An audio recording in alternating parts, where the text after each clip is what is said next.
Assalamualaikum warahmatullahi wabarakatuh.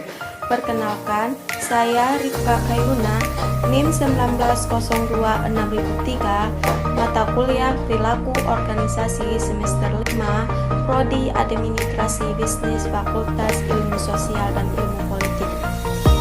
Pada video ini, saya akan memaparkan sedikit materi tentang konsep persepsi dan perilaku individu.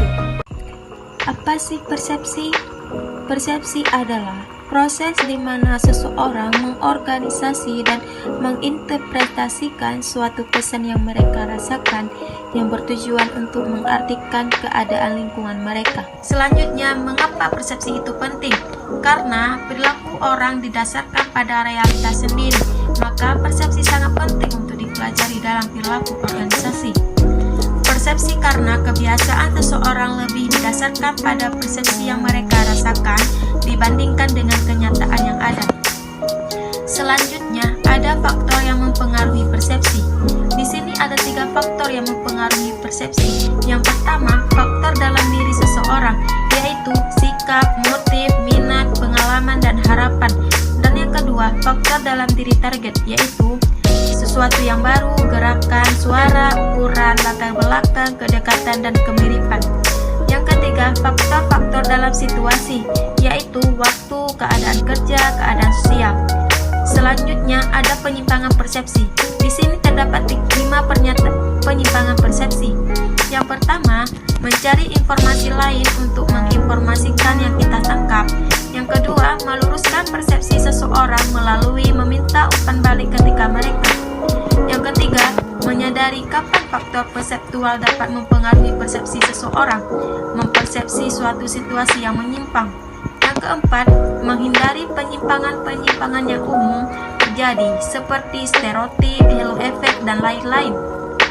Dan yang terakhir, menghindari terjadinya pengatribusian yang salah dengan cara menganalisis berbagai faktor. Selanjutnya, pengertian keputusan individu.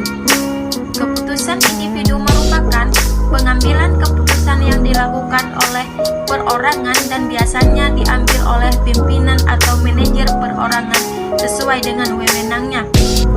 Selanjutnya, pengertian pengambilan keputusan individu menurut para ahli. Menurut Robin dan Masiono menegaskan bahwa pengambilan keputusan sebagai proses memilih atau pilihan antara 2 atau lebih alternatif. Sedangkan menurut Rival dan Mulyadi, pengambilan keputusan merupakan seperangkat langkah yang diambil individu atau kelompok dalam memecahkan masalah. Dengan begitu, bahwa pengambilan keputusan merupakan hal yang paling penting untuk dilakukan dalam hubungannya dengan organisasi. Selanjutnya, ada hubungan antara persepsi dan keputusan individu. Hubungan persepsi dengan keputusan individu merupakan persepsi dapat mempengaruhi masalah yang diidentifikasi, pengumpulan data, analisis data, dan pengambilan keputusan. Perumusan masalah akan tergantung pada persepsi individu tentang apa yang dimaksud dengan masalah. Penyimpangan terhadap hasil yang diharapkan karena perumusan antar individu berbeda, maka jenis data yang digunakan juga berbeda. Akhirnya, persepsi juga akan mempengaruhi keputusan yang diambil. Hal ini karena sesuatu yang dianggap baik oleh seseorang individu belum tentu baik menurut individu lain.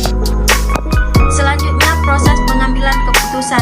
Di sini ada 5 proses pengambilan keputusan. Yang pertama, identifikasi masalah. Yang kedua, pengumpulan dan menganalisis data.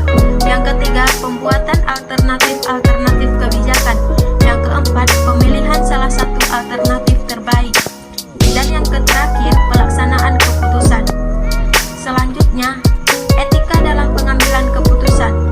Ada 3 kriteria pengambilan keputusan. Yang pertama, ultira.